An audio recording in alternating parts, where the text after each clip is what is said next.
Archaeology Study Bible. This is the ESV translation. Look at the spine. It has that gold foil, so it really looks good on a bookshelf. Now, I love study Bibles. I like to collect them, not just to keep, to have them just dusty, but really to use the different information that each one kind of offers. This one is pretty to the point, pretty like matter of fact, and it has, sorry, I'm going to a random page, but it has full colors.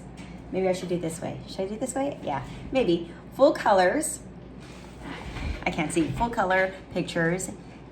You have different articles on them. So right here, you actually have a hymn to Amnu-Re, a papyrus.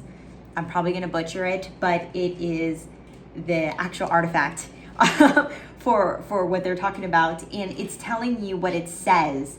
So it's translated. You're going to have those kind of footnotes in this Bible.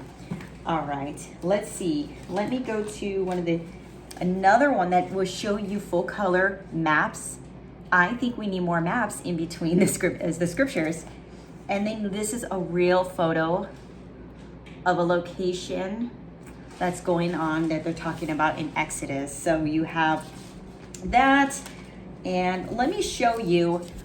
The scripture itself is a serif, and you have a sans serif for the notes. So like for the footnotes, more of a modern font, which is easy to read, and you can kind of distinguish what the scripture is saying and traditional, and then you have your text, your modern text.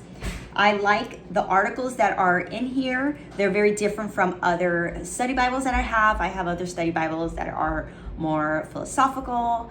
Everyone has their own footnotes, right? So these footnotes are fun because if you like history and you like getting into the archaeology aspect of like biblical times, this is great. Look at that. So let me show you also. Yeah, I'm going through page after page, lots of maps, which helps when you are reading and you're looking at the different location. It's mentioning this location. And then you have is that a diagram? I don't know what you call that, but in a way, a pictorial diagram of what, a city would look like. And you have the notes for that specific one as well. Now, the introductions to the books are really simple, to the point. You have an outline, and then you have your timeline. Now, this Bible is actually great. I'm a homeschool mom, so I go through, as a homeschool Christian mom, I'm going through, we have our biblical studies. And with our biblical studies, we are going through locations. We're using geography. We're practicing our timeline. So using this timeline, we can copy and just kind of just practice memorizing the time frames of events. I love that.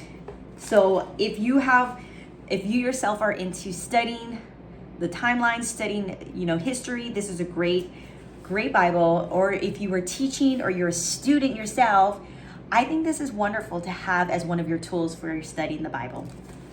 And it does come with extra articles. I know this video is a little bit longer, but just extra articles about archaeology,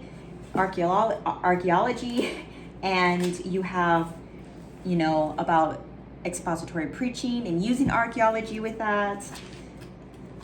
So you're gonna have the why, what is it, how do you use it? It has a glossary, normal glossary. And for reference, you have your bibliography. So if you want to go into a deep dive of some of these articles or some of these where they took the different pictures or references, you can go and do your little deep dive. And you have an index to all of the sidebars. So there's sidebar footnotes that you can do. So that's it. There is a concordance, and then you also have your maps. So you have your maps. There are a lot of maps. Even back here, I think this is the most I've seen.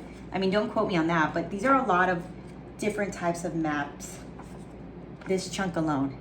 And they're pretty good. So if you're looking for a really nice library style archaeology Bible, this is a great one to have in your toolkit.